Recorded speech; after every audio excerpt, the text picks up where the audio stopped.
Welcome to Adventure Nannies on Air. Today's episode was recorded live during one of our summit sessions as a part of our free ongoing educational webinar series to support nannies and professional childcare providers to elevate their careers and enhance their skills. If you like what you hear, you can catch the full episode on our YouTube channel or register for our next summit session at adventurenannies.com/summit-sessions. Welcome to tonight's summit session. My name is Reagan Fulton, and I am the marketing director for Adventure Nannies. I am so excited to have our guest tonight, Brittany Drew. She is the 2025 INA Nanny of the Year, and she is not only an award-winning nanny, but she's also a certified newborn care specialist, a holistic sleep consultant, an agency owner, and the founder of the United Nanny Society. With over 12 years in the industry, Brittany brings a wealth of experience as a nationally recognized leader in the childcare field, and I am so excited to have her here tonight to talk to us about her journey and give us some tips and just tell us all about it. Welcome. So your journey to becoming the 2025 INA Nanny of the Year is really inspiring. Could you share some of just a brief rundown of key moments? Because I know you can't give a whole 12-year career in even 60 minutes, but just a few minutes of the key moments and decisions in your career that kind of brought you to this moment. I would say one of the biggest moments was just deciding to be in this career. So I was in grad school doing medical physics, nothing to do with nannying, and really just couldn't give up my job with kids when I had to. And it kind of just progressed on to the point where I had to make a decision. And I said, okay, well, I'm going to do this. I like doing this. I'm going to try it. And then 2 weeks later, I unenrolled in grad school and started my career. So that's the biggest key moment. But I would really say besides that there really isn't big key moments. It's more of just showing up every day when those days are hard, just continuing. It's a hard career. It's a hard career with each other. It's a hard career to the world and showing that it is a career. So those days when people kick you down and say, this isn't real, and we're just babysitting, you're like, no, I'm not. Like, I'm doing a career, and you get up and you go and you do your job. Yeah, that's one of my biggest, it's not really one key moment. It's just every day showing back up every single day. That is amazing. So you were in grad school. How did you start nannying? And then if you were in grad school, were you doing it part-time?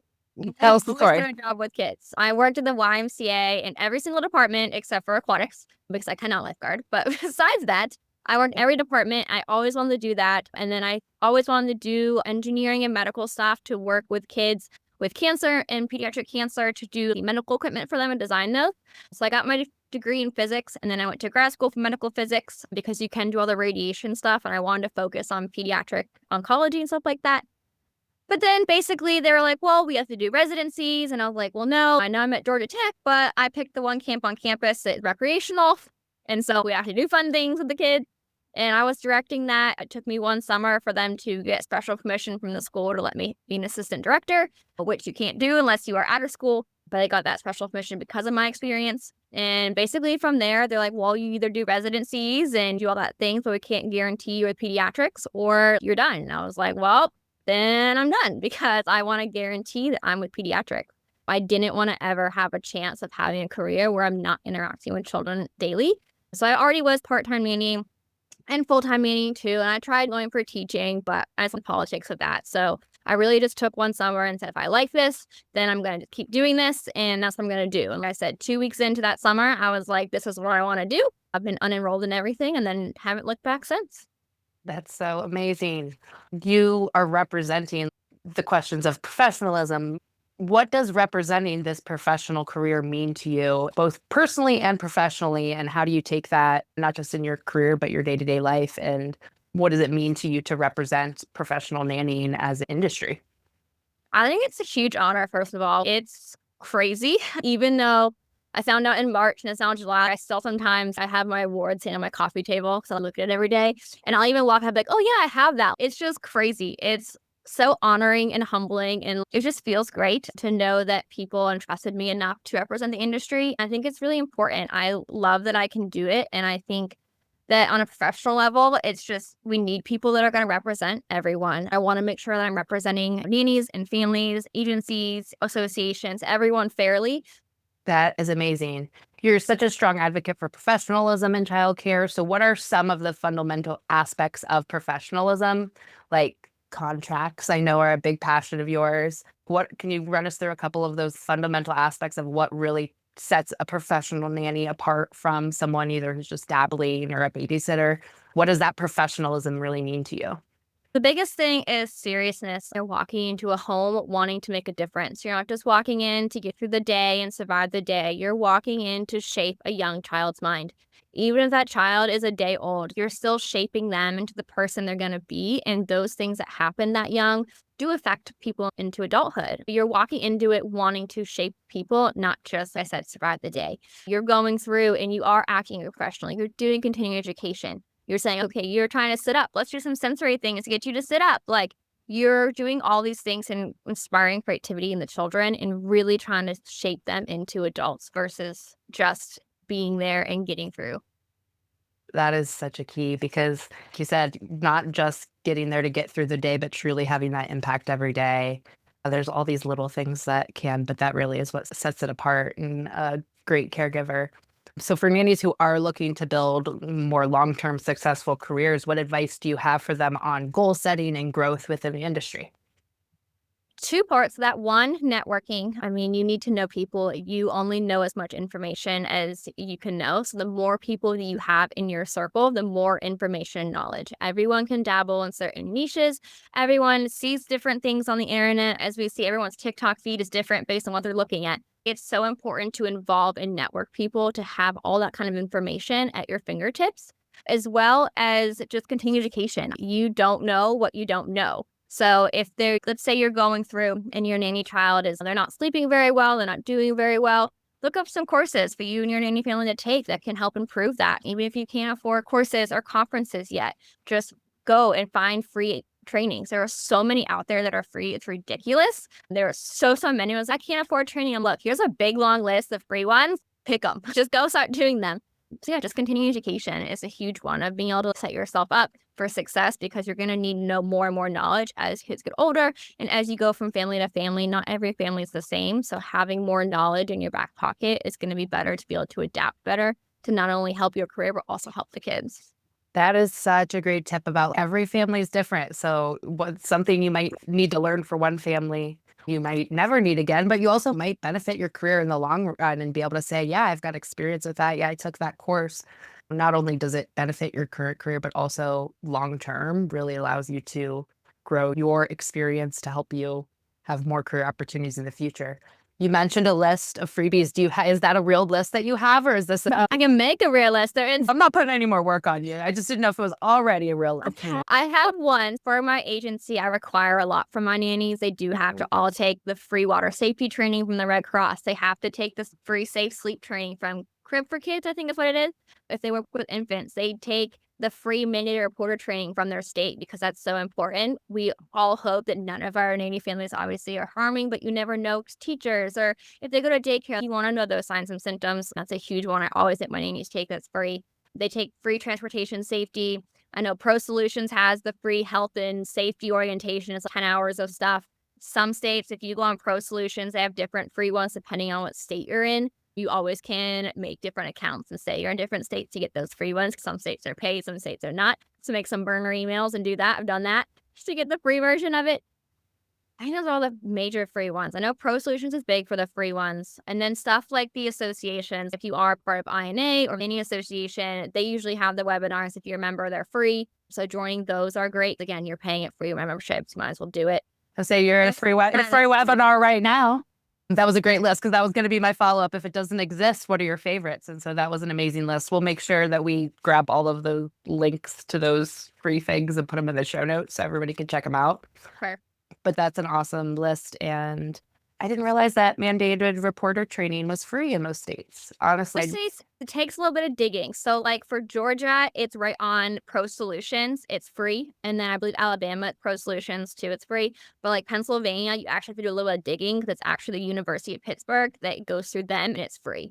So it might take a little bit of digging to find it in your state, but there usually is either a college or a company that offers it for free. That is amazing. Incredible tip. Definitely putting that in my back pocket.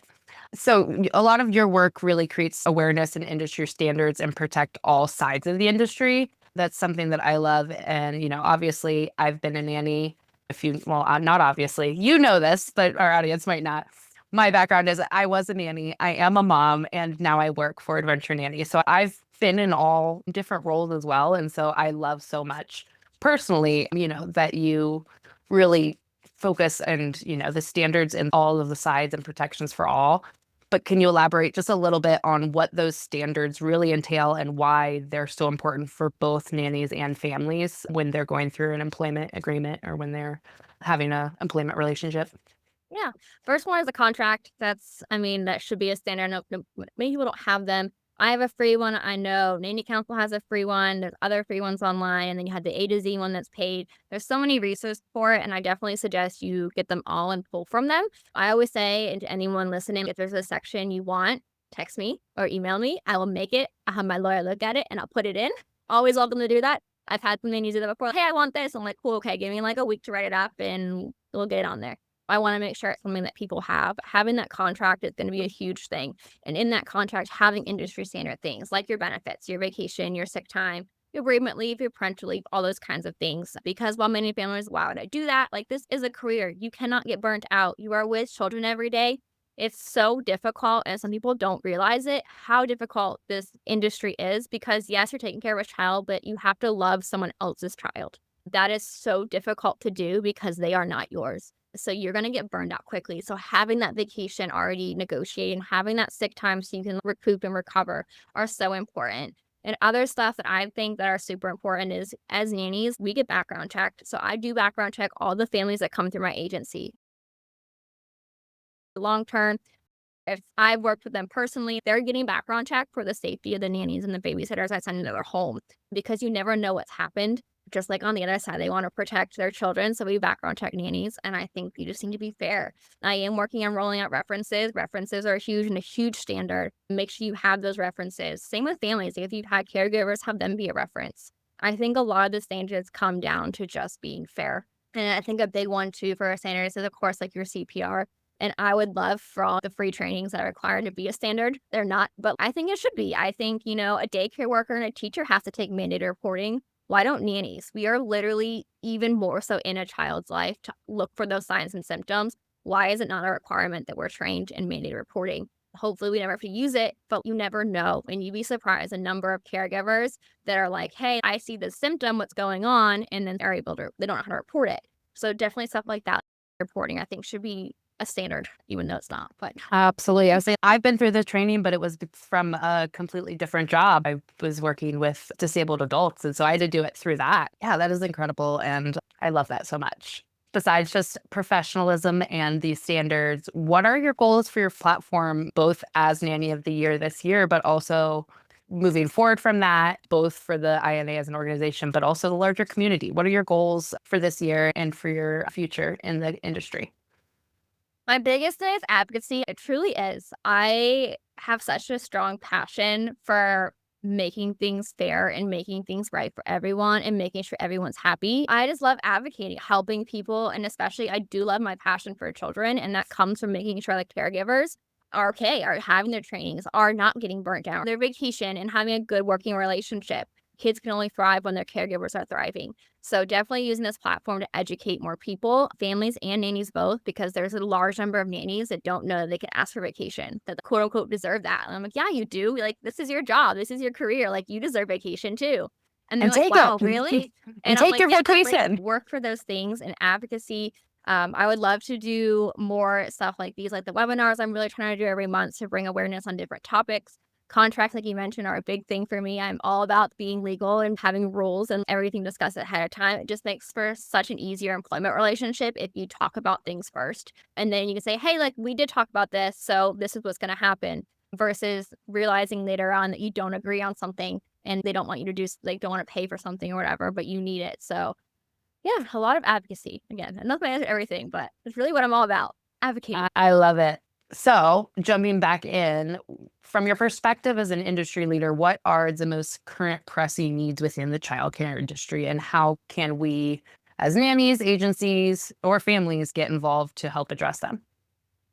Standards. We have no standards. There is no legal standards in the United States for nannies. We don't have any type of legit college for it. We do have different training companies, but there is no college track for being a nanny. So regulations But education, I would say, really trying to go out there and focus on we as nanny mandated reporting. We all should have that. Tell your friends, let's go get it. Let's make it a thing. Work with your local politicians. Let's get some regulations. I know there's a bunch of states right now passing a bunch of laws about household employees, their rules and regulations and stuff like that. I believe Massachusetts just passed one for even au pairs for the industry. They have to make at least minimum wage or something like that. Like any part of this industry, just working on making those changes so we can be a standard industry. I would say one that's easier said than done, but making standards as a profession. Maybe I know the INA has credentials exams and stuff, and I think the U.S. Nanny Association credentials nannies as well. But in an ideal world with a bunch of money, creating an organization that would oversee certifying nannies in one broad spectrum would be great. That way, people do know this knowledge and know these things. So yeah, I would say working a lot with politicians, your community, and just helping other nannies. If you see a nanny posting online, if I only accept $8 an hour, maybe send a private message, hey, these are the current rates, something like that, nicely, of course. Or maybe message, hey, if you're open to talking with me, I've been in the industry for a while. If you want to talk about rates, stuff like that, feel free to message me. If you see nannies at the park, talk to them, stuff like that. The only way to make change is get more people involved. That's kind of what I say in my nanny society. We made business cards that you can write who referred you and you can hand them out and then they can take that and hand it out again. Just hand them to people. I see your nanny. Like we have a society. It's really cool. Whatever. We'd love for you to join. Hand them that card so they can read about it off the QR code. Just interacting with people and getting more people there. And same on the family side. If you're a family, oh, my friend, only pays a nanny $10 an hour. Hey, is your nanny okay? Are they okay? Do I you can't come afford to eat. Mine just went on her paid vacation. When is your nanny taking their vacation? It's just subtle. Don't call them out. Don't be mean. I'm not saying that, but subtle things that you can do to make small changes and have your nanny, have a contract, stuff like that. Even if your nanny doesn't ask for it, sometimes nannies don't know. So if they don't ask for it, you present the contract. Don't think about, oh, I got lucky. They don't ask for vacation. You offer the vacation because it is the right thing to do and it is a standard. So from all sides, just, communicate, advocate, and build the community. I love that. Yeah, I got so lucky with my first nanny family, real full-time nanny family, because I did not know anything about contracts then. Found them on care.com. And Mom Boss actually presented me with a contract like right away. And so it was a great, great experience. And I know that not so many folks are so lucky. So I love that. From that other side of if you are the family, if you're talking to your friends, maybe wanting to hire, just share what you do that is right and what is legal and in a gentle way. So I love that so much. So my last question is, what message of inspiration or practical guidance would you share to someone who's just starting out? We'll take this in two parts. What's your advice for someone who's just starting out in the nanny profession? Just because you don't have experience doesn't mean you're not a professional if this is going to be your career. I know so many nannies that, well, I'm 18, so I don't know, I'm going to charge, vacation because I'm not a professional yet. I was like, but is this going to be your career? And they say yes. I'm like, as long as you act this way and have these things, like you're a professional, it's going to be your career. You don't enter any other career and be like, oh, I don't have vacation because I'm new. You get that. So act as a professional, get into it, get your contract, stuff like that. And I would say if you have a community of nannies, reach out to them. Ask them about the current rates. I know I have some rates that I have for some cities, but I can't have them all. So ask your local community of hey, what's a good rate for this? What do you see as far as families around here? What are some red flags to look for? I know some areas people don't pay legally, but some areas it's more, they just don't offer vacation. Every area is different. So talk to your local nannies and kind of see what's going on. Attend stuff like training day because there's a bunch of nannies there and they're usually pretty cheap. And I know most of them too, if they aren't cheap, they usually have scholarships for them. I know for Atlanta, I think we gave out 8 scholarships too. There was a bunch that we gave out. I know other cities offer a bunch of scholarships too. So go to those meet nannies. Go to the park to meet nannies. Don't be afraid to be like, hey, I'm a nanny. Are you a nanny? And not, well, then you've made a friend anyway, if you as a mom. Wear your nanny t-shirts, wear your nanny tees and your pins and all of the things, all your swag. Yes. But yeah, definitely if you're starting out and you're brand new, it's still for you and take it seriously like that. Like I said, you can also do your trainings as well. I know I harp on teen education a lot too, but get the trainings and that shows the families that you're a professional too. You're not just walking in saying, hey, I'm 18. I watched my sibling. It's like, oh, hey, I may be only 18, but I took all this training. I know all this knowledge. I'm ready to start my career. And you're a lot more likely to get hired that way by taking it seriously even before. And if you are in high school, I know some schools have those caregiving classes. I know my local high school does babysit Start getting letters of recommendation, even if they're not willing to call because it's just like an occasional babysitting. Get letters of recommendation. And it's really good to show families all those things you start building up for your portfolio and save every single thing you do in a file somewhere to save it all and kind of go from there. Amazing. So the second half of that question is for seasoned professional nannies, for those of us who've been in the industry for a long time but are looking to elevate their career. What is your words of sage wisdom for them? I would say network is a big one. You can't get anywhere in life without networking. You need to know, not like in a know people, you only get judged to know people kind of way, but just like you need to know about the industry. You need to stay current on the information. And the only way to do that is to network, is to talk to other nannies, is to talk with agencies, to talk with other industry leaders, just network with people. Go to conferences. I know they're super expensive. Trust me. My wallet hurts every single year, but save up for them. Ask your nanny families to pay for them, even if they only pay for a portion, even if they only pay just for registration, but you have to do the hotel and stuff. Room share. I still room share. I have It's my called a room. professional development stipend, friend. Yes. Professional development stipend. That's what Like, you're going to ask for. I hotel share. I know when we did training in Atlanta, there was a bunch of people in Knoxville that wanted to come. And so they all carpooled and shared a hotel room down in Atlanta from Knoxville. Don't be afraid to be that young college kid again and have a hotel room with 4 people. Whatever you need to do to get there. Conferences are going to be a huge part to network and to really learn more about the industry and also help build the industry too. We can't build the industry unless people are there. And like I said, a lot of the conferences too also have scholarships. So apply to them. Even if you don't think you're going to get it, just apply. Conferences, network, and the same continuing education. You never want to kind of be stagnant. You always want to keep learning, especially in a career where our world is ever changing. That means kids' abilities are ever changing. Back when I first started nannying, I knew kids working and they had some iPad kids, but now it's like a real thing. So even from back then when I started till now, it's a huge shift and you need to keep learning and adapting. So all those continuing education courses can really help you keep adapting and keep engaging and learning in the industry and the career. Amazing. Yeah, no, that's such an interesting observation about the iPad kids. Yeah, everyone's an iPad kid now. And how do we support them to still be healthy? But yeah, and what is going to come from that? That is such a great observation. You're throwing me Yeah, my game here. my very first nanny kids, it's really funny because she always was like, we never did screen time. And I was like, yeah, but that was literally forever ago when screens weren't a big thing. I was like, so I'm proud that you keep saying I kept your kids screen free, but there wasn't much for them to watch. Right. It's a different story now. Yeah, so just little things like that. I know one of the big things I do require like a free concussion training. The CDC has a free concussion protocol training. Oh, yeah. I guess I've done that one for coaching my son's sport team. It's like for coaching, the same thing, but that's a big one. And I decided to include that because there's so many more kids in sports.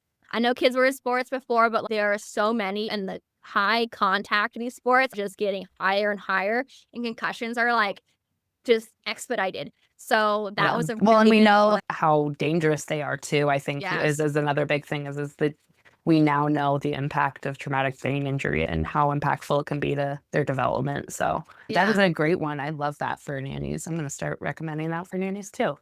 Yeah, and I like it because, like, even if you're with a toddler, they fall off the playground all the time. I feel like kids are so much more daring nowadays. Well, and it That, makes you like feel more confident too, that Yes. like if they do fall and you can do the protocol and you're confident that they're fine, you can move forward too and you don't have to worry. Or if they do need to be checked out, you know exactly what to do. Humans love it too. Like, they love those safety things, especially if you bring it up. I've had so many parents like, "Oh, you had that?" I was like, "Yeah." Like, without doing older kids and they're in sports, I was like, "I can tell you the concussion afterwards. They hit their head." Like, they're like, "Oh, that's really good," because even, like, stuff like I assume maybe gymnastics coaches all require it, but we don't know what they require to be coaches. So, like, Yeah. they might not even know. They might not even be on their radar. Like, you don't know who the coaches are. So it's really important that as a caregiver for yourself or even potentially other kids on the team, if you see it, you can be like, "Hey, that person has a concussion. Like, this is important." So keep up with Yeah, that. I got to use my my nanny first aid training at my son's baseball game. Someone got hit in the face. I was like, "Look, I'm not a nurse, but I'm a nanny." Got to pull out and give him a little checkup. So, excuse me. I love it. I love it. So many great tips. I don't see any questions in the chat. So if anybody has any questions, please drop them. And if not, I will drop a couple more. Are there any specific clauses, like you will make a clause for somebody or like, but what is and let's take this in a fun direction too. The weirdest or most unexpected contract clause you've ever encountered in terms of, wow, we actually had to put that into a contract? I was like, well, we had to put it in, but I remember I know a lot of them had pet clauses that are like, I made the pet clause in mine because I had a family that had a dog who was just super crazy. So the contract clause is you can, put him in a kennel for this long until he has to be let out and this much. Cause like I literally need a time of how long he could be in a different room without it being considered neglect because this dog was just everywhere. And then with that same dog, I had my phone on a counter up above because I was with the child on the floor in another room. So I had left my phone on the counter. He was upset that I was with the baby. So he went on the counter and took my phone and broke the screen, and the family refused to pay for it. So now it's a clause in the contract of personal items of they must replace if it's not the nanny's fault, which wasn't my fault. It was on a counter in another room so I could watch your child. And then your dog decided, no, I'm angry. You're not petting me. And then took it and broke it. So that's another one that I added in there. That way, if something happens, not the nanny's fault, they can get their items replaced. Man, that dog. It was rough. So that was definitely two big ones that I added to the contract. But I've seen some silly ones. I know I've added stuff which isn't super relevant, but I know some families are really prevalent on like hair color or something if you're out in an event, or I've added that to clause or oh yeah, like you have to present yourself yeah, professionally but in like at public. home they don't matter. So like the clause is like, what can they dress like at home? And usually it's like anything. What can they dress out with the child? Or like they don't care if you have tattoos showing, but you can't show them out. So it's not super weird, but that's another one I know some families care about. But yeah, My favorite clause I've ever put in, I was coming back to work with a family that I had worked for before, and we were putting, and it was, I think I was using the agency contract, and it was talking about holiday pay, and I knew that they would never require me ever to work on a holiday. It just wasn't, wasn't our relationship, but I know some nannies do. And so we just put in that I made $5,000 an hour for any holiday pay. It was just like, yeah, we're not going to do that. one of my good ones was I had an oh crap. It was named something else, and it was with a family that I'd babysat for, and we knew that I was going to be there, but we were signing the contract like months ahead of time. So it was like an oh crap clause if I decide not to work there for some reason. But I was like, let's just protect both of us and make sure we have 30 days notice. But yeah, it literally was named our oh I love that crap clause in our contract. I would say that's such a great way to say it. And I know that's the funny term, but also like the clause of if you're signing a contract that, doesn't start for several months. And I know folks can come across this with like temp work or contract work or NCS work, especially having protections for you if for some reason, both as the family and the nanny, if for some reason the other one decides to not move forward with the contract, if there's a big gap like that. I think that's something that a lot of folks don't have and don't think about that they'll need. But yeah, like some sort of retainer or contract or clause of like, yeah, you still got to pay me something. I held this time for you, or I have to rush and find a new nanny because you backed out. It's got to protect both sides, right? So I love that so much. My last question for you: balancing multiple roles. So you balance, you're a nanny, you have the society, you're a business owner, you have an agency, and now your advocacy work with Nanny of the Year and beyond. How do you balance it? Any tips for how to keep it all under control and make it happen? I don't know. I just kind of do it, but I feel ya. I have a calendar that's color coded, if that helps, and I update it as much as I can. I would say one of the big tips is get a partner that's very patient. That has helped me a lot to keep me sane. When I'm like frazzled, he just looks at me and he's a hug, and I was like, yes, I do. And then he brings me a hug and a popsicle. Or like if he sees me reading my phone and I look angry, he's like, do you want a dog to cuddle? What do you want? So I'm like, thanks. So partner that helps with sanity is really great. But I really I don't know, it's easy to balance it all because I love it all. I know one day I have to give up some of it because I can't do this forever.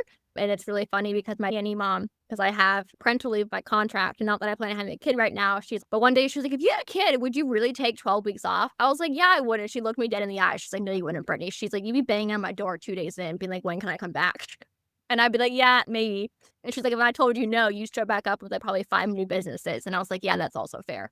So no, because you would be the most dedicated mom and be like 100% off. Yeah. So I was like, I don't know. I know you got some, but I just like all parts. I like the little ones for newborn care. I like teaching. That's why I also like newborn care specialist stuff, because I can teach the families things and really help shape the kids in their sleep, because that's what helps them later on if they do have good sleep and those good sleep habits. But then like the older kids, like with my one right now, like we're at the pool all the time, or I'm trying to get her to paint. She won't paint. I want her to paint so bad. She will not paint. She just eats My it. son was the same way. He will not paint with me. We got the vegetable paint and like she just eats it and walks away. I was like, come back here. I want to paint with you. So I like doing those activities and getting silly and getting fun and rolling around on the floor with her and those belly laughs and everything like that. And then I also like the agency. I like helping families connect and the nannies connect. So I don't know if this is the question, but like, I don't really know. I just kind of do it. The passion is there. That's what I'm saying. You do what you love and you're doing what you love. And also keeping it interesting. Like you said, you get the babies and you get the older kids and you get the, like not having so much of one thing. It helps keep you moving, right? I feel that for sure. This has been an amazing talk. I am so grateful that you have joined us tonight. Where can everybody find you? I know you've got the Nanny Society, Interstellar Nannies, or Brittany Drew. You can just Google my name and my stuff will come up and you can just text me. I'll be on interviews and if you need help, tell me. If I find out later on that you need help and you didn't text me, I will bang on your door and be like, why? Just text me, email me. I always tell it too, if you text me at 2 a.m. and you get a response, don't be surprised because I'm probably up with a baby and it came through and I was like, oh, I'll answer now. So don't text me late unless you expect a response because it most likely will happen. But yeah, text me, email me. Don't call because I don't answer the call a lot because I do work a lot. So I normally, if you need to set up a call, I'm more than happy to. Just text me first and we can set up a call. But yeah, I think my email and stuff is on there. Drop the link in the show notes but and everything. all you gotta do is Google my full name and you have 2 pages worth of things. Very easy to find. Email me any of the emails, any of the numbers. It doesn't matter.